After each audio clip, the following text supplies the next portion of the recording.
All right, guys, let's go for a quick ride.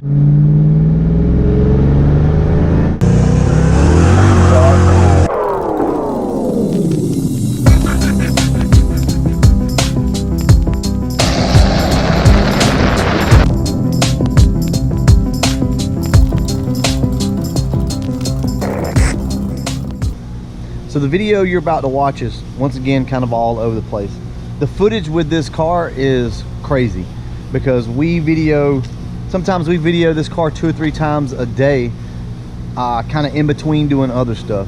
You know, when I was working on my car, putting the headers on it, we were also working on this car, and trying to keep track of where we left off is really hard. So with that being said, I'm going to go ahead and kind of get you guys up to speed on what you're about to see in this video. We'll give you a quick recap of the car and what we've done so far. John bought this car for $1,000. We put a coil on it, got it running, but it did not run very good. So we did plugs, wires, put 19-pound injectors back in the car because we thought they were bad. New mass air meter. We put a throttle body spacer on the car because it did not have a spacer on it. The kickdown cable would not work because the throttle body was mounted directly to the intake.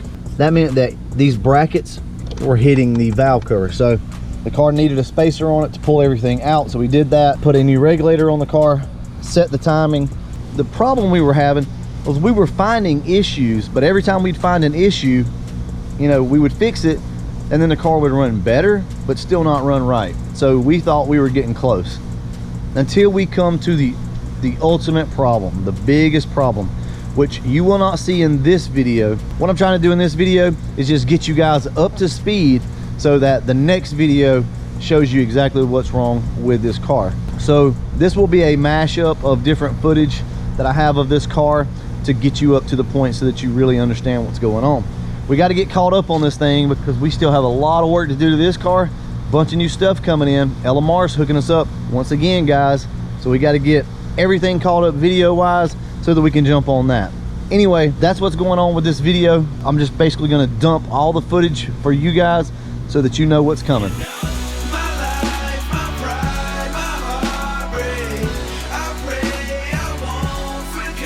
Got the new regulator on, so hopefully now this thing will start up and run good. Well, actually we already know that there is one problem we will fix here in just a minute, so I will show you guys. All right, John.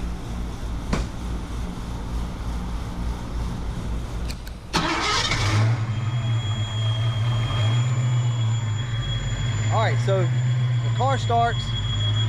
We've already started this one time before, but I want to show you guys something. All right, go ahead and try to rev it up. Okay, obviously you guys hear that. Show you what the problem is. On a mass air car, you cannot hook up your BAP sensor. It cannot be hooked up to vacuum. So watch what happens when we unplug it.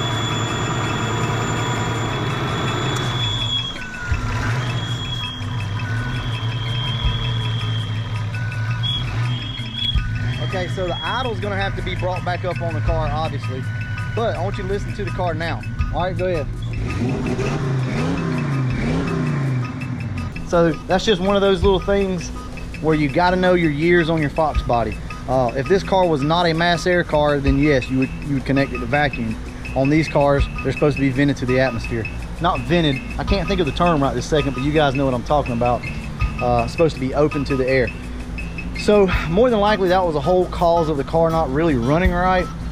But we also had a leaky regulator also. So it was good that it happened the way that it did so that we addressed each thing at one time. All right, guys, let's go for a quick ride. All right, so last time we drove it, the audio got messed up and the car had no power. Guys, when I tell you it had no power, it was bad, wasn't it? Anemic. I mean, like, would not kick down, had no power, it popped and it skipped. So I'm expecting it to run at least a little better. Now, we've not tuned the car per se yet, so we don't really know what to expect. It's got to run better than it did, and that would be a plus right now. Also, the kickdown cable was not installed on the car, so you know, it would not drop the gear. We do have the bushing installed and everything hooked back up.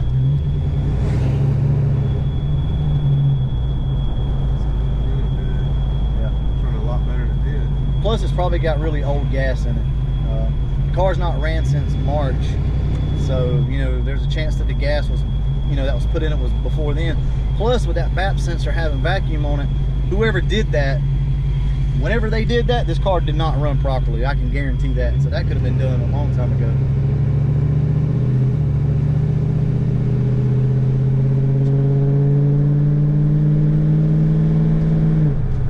Definitely nice and smooth. Good deal. So this car is drivable right now the way it is, from what we can tell. We're having the gauge is showing us that the car is running really hot, but the car is not running hot. We're gonna have to fix that at some point. Oil pressure looks great on the car.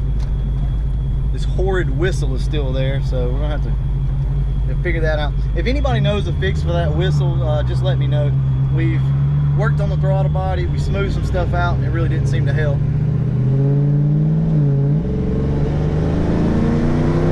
Absolutely.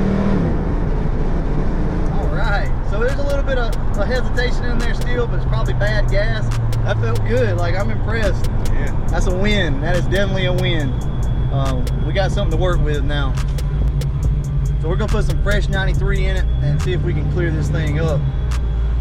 Awesome. I'm excited, guys. This is good. All right, so something else we noticed, the cam is also starting to sound off. So now you can hear the B cam. You know, I had mentioned before, I wasn't sure if it had a B cam in it or not, but I can hear it now. It sounds good. We're kind of uncertain on the temperature of the car. I'm pretty sure it's not running hot. I felt of the hose before, didn't really have any pressure on it, so pretty sure it's not running hot, but you know, we don't want to risk it. Plus, we're burning off some oils and stuff that have been on the exhaust for a while, and it's funny because there's no telling how long like the oils have been on this exhaust and it's not been able to burn off. But now that the car is running correctly, it's running hotter and it's burning oils off further down the exhaust.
Great day. We got this car back on the road. It's running pretty good. Still got a few bugs to work out. That's no problem whatsoever. Well, all right, guys, until next time, thanks for watching.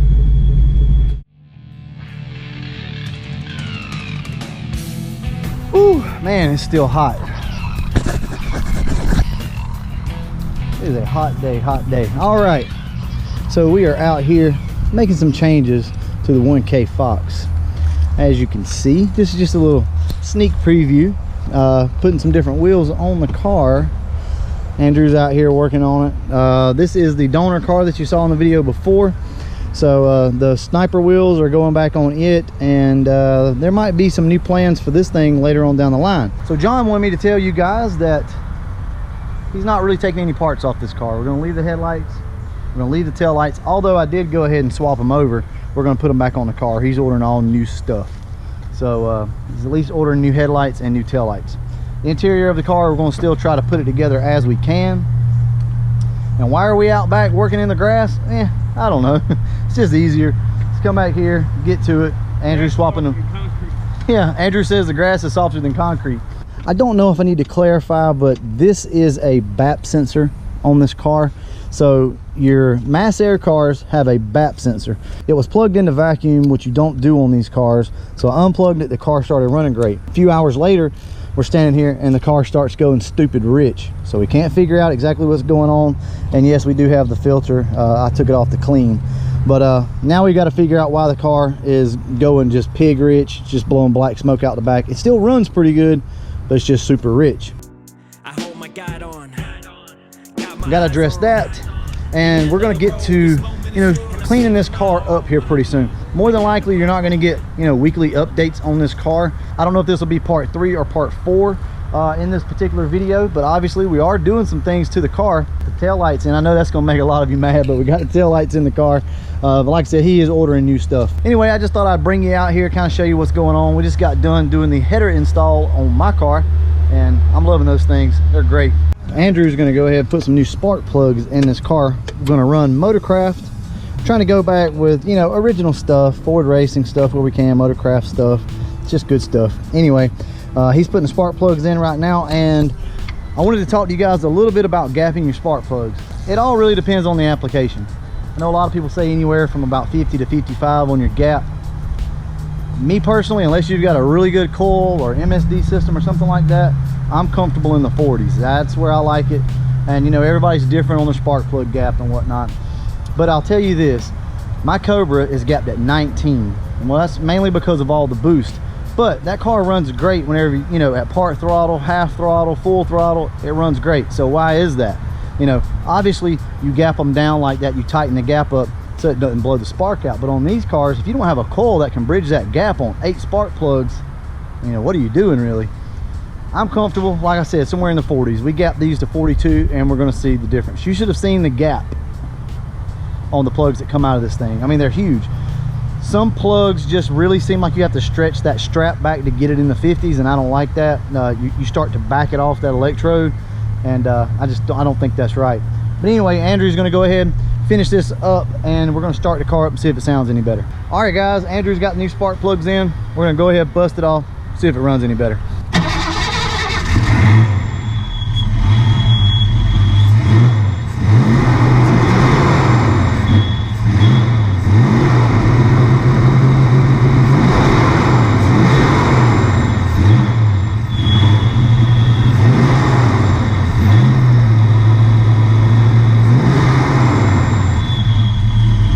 Guys, runs a little better. Still got some issues.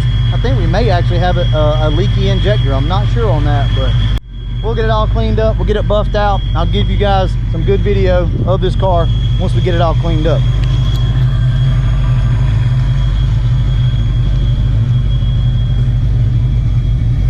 I think it's gonna look pretty good though.